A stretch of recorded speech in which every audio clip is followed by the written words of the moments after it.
Cricket ফ্যানদের জন্য খুবই খারাপ খবর। টি-20 বিশ্বকাপ 2026 সালটা দেখাবে না বলেছে জিও হটস্টার। আইসিসিকে জিও হটস্টার বলে দিয়েছে কি আমরা দেখাতে পারবো না 2026-এর টি-20 বিশ্বকাপ, কেননা আমাদের অনেকগুলো লস হয়ে যাচ্ছে, তাই জন্য আমরা আগে কন্টিনিউ করতে পারবো না। যে ডিলটা আইসিসির সাথে হয়েছিল জিও হটস্টারে, সেই ডিলটা তারা কন্টিনিউ করতে পারবে না বলে দিয়েছে। তো কেন লস হচ্ছে জিও হটস্টারের তোমাদেরকে জানাবো, এবং নতুন কোনো অ্যাপসে দেখানো যাবে কি যাবে না টি-20 বিশ্বকাপ, সেটাও তোমাদেরকে এই ভিডিওতে জানাবো। তো ভিডিওকে লাস্ট অবধি দেখতে থাকো, আর চ্যানেল নতুন হয়ে থাকলে চ্যানেলটিকে ফলো আর সাবস্ক্রাইব করে দেবে এবং লাইক শেয়ারও করে দেবে। তো চলো ভিডিওটাকে শুরু করি। টি-20 বিশ্বকাপ 2026 সাল এবং 2027 সালের যে ওডিআই ওয়ার্ল্ড কাপ আছে, ততদিন অবধি জিও হটস্টারের কাছে ব্রডকাস্টিং রাইটস ছিল। এখন ব্রডকাস্টাররা বলছে কি আমাদের লস হয়ে যাচ্ছে, আমরা এখন আর কন্টিনিউ করতে পারছি না, এই লসটা আমরা অ্যাফোর্ড আর করতে পারছি না। কেননা জিও হটস্টার আর আইসিসির মধ্যে একটা অনেক বড় ডিল হয়েছিল, $3 বিলিয়ন ডিল হয়েছিল, এবং ভারতের টাকা অনুযায়ী তোমরা যদি ধরো তাহলে 25,000 কোটি টাকা, ঠিক আছে, 25,000 কোটি টাকার ডিল হয়েছিল জিও হটস্টার আর আইসিসির সাথে, ঠিক আছে। কিন্তু জিও হটস্টার এখন বলে দিয়েছে কি আমরা আর সেটা কন্টিনিউ করতে পারছি না, সেই ডিলটা আমরা আর চালাতে পারছি না, কেননা আমাদের অনেক লস হয়ে যাচ্ছে।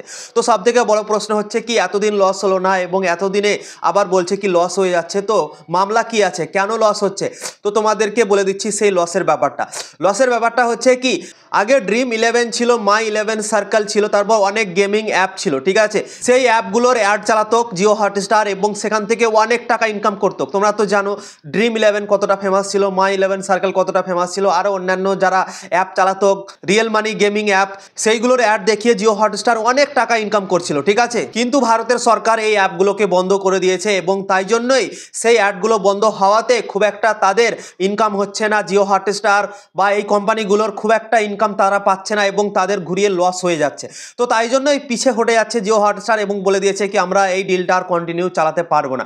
যখন ড্রিম11 ছিল, মাই11 সার্কেল ছিল, এই অ্যাপগুলো অনেক টাকা দিত অ্যাড চালানোর জন্য, এবং সেখানে অ্যাড চালিয়ে অনেক টাকা ইনকাম করে নিত জিও হটস্টার। কিন্তু সেটার পদ্ধতি বন্ধ হয়ে গিয়েছে, সেই ইনকামটা বন্ধ হয়ে গিয়েছে, এবং সেই ইনকামটা বন্ধ হওয়ার জন্য অনেক লসে পড়ে গিয়েছে জিও হটস্টার। স্টার স্পোর্টস যারা ব্রডকাস্টিং নিয়েছিল তারা অনেক সমস্যার মধ্যে পড়েছে, এবং তাদের ইনকাম হচ্ছে না, আরও লস হয়ে যাচ্ছে ঘুরে। তাই জন্য জিও হটস্টার বলে দিয়েছে কি আমরা এই ডিলটা আর কন্টিনিউ চালাতে পারবো না, কেননা আমাদের লস হয়ে যাচ্ছে। তো টি-20 বিশ্বকাপ শুরু হওয়ার 3 মাস আগে এইভাবে বলে দিয়েছে কি আমরা আর কন্টিনিউ চালাতে পারবো না। জিও হটস্টার ব্যাকআউট করার পর আইসিসি নাকি 3 জনকে অ্যাপ্রোচ করেছে, একটা হচ্ছে সনি, একটা হচ্ছে নেটফ্লিক্স, একটা হচ্ছে অ্যামাজন। এই 3 জনকে নাকি অ্যাপ্রোচ করেছে, এবং 3 বিলিয়ন ছিল আগে জিও হটস্টারের সাথে, কিন্তু এটাকে কমানো হয়েছে এবং 2.4 বিলিয়ন করা হয়েছে। তা সত্ত্বেও কোনো ব্রডকাস্টাররা ইন্টারেস্ট দেখাচ্ছে না এবং নিতে চাইছে না, ঠিক আছে।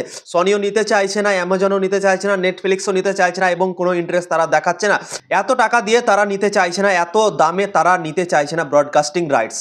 তো এটার জন্যই আইসিসি অনেক সমস্যার মধ্যে পড়েছে, এবং ক্রিকেট ফ্যানরাও অনেক সমস্যার মধ্যে পড়েছে। টি-20 বিশ্বকাপ তারা দেখতে পাবে কি পাবে না কোনো গ্যারেন্টি নেই, এবং সব কিছুই রেডি হয়ে গিয়েছে, শিডিউল চলে এসেছে, ডেট ফাইনাল হয়ে গিয়েছে, তারপর কোন কোন মাঠে খেলা হবে সব কিছুই ফাইনাল হয়ে গিয়েছে, কিন্তু যেটাতে আমরা খেলা দেখবো সেই জিনিসটাই ভাই ফাইনাল নেই, ঠিক আছে। তো তাই জন্যই ক্রিকেট ফ্যানদের জন্য খারাপ খবর, টি-20 বিশ্বকাপ 2026 সালটা তোমরা বা আমরা দেখতে পাবো কি পাবো না তার কোনো গ্যারেন্টি এখন পর্যন্ত নেই। তো দেখা যাক কি হয়, আইসিসি কি ডিসিশন নেয় এবং কিভাবে ব্রডকাস্টিং রাইটসকে তৈরি করে, দেখার বিষয় হবে ভাই।